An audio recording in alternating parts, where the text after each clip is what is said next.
তারেক রহমানের সাথে ভারতীয় হাইকমিশনারের সাক্ষাৎ। বৈঠকে দুই দেশের দ্বিপক্ষীয় সম্পর্ক, পারস্পরিক স্বার্থ সংশ্লিষ্ট বিষয়ে আলোচনা হয়।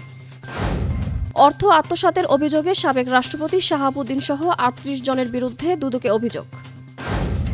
ফ্যাসিবাদের চেষ্টা করলে পূর্বের সরকারের মতোই ভারতে পালাতে হবে, মন্তব্য জামায়াত আমিরের। শেখ হাসিনার প্রত্যর্পণ প্রক্রিয়া ত্বরান্বিত করতে ভারতকে তাগিদ দেওয়া হয়েছে বলে জানিয়েছেন পররাষ্ট্রমন্ত্রী খলিলুর রহমান।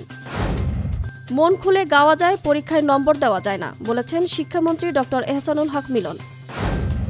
এসএসসি ও সমমানের পরীক্ষায় পাশের হার ৬২.২৫%। পরমাণু চুক্তি ছাড়াই ইরানের সঙ্গে যুদ্ধ বন্ধে প্রস্তুত ট্রাম্প। এবং প্রস্তুতি ম্যাচ দিয়ে বাংলাদেশকে বিচার করতে চান না অস্ট্রেলিয়া ওপেনার ট্রাভিড হেডস।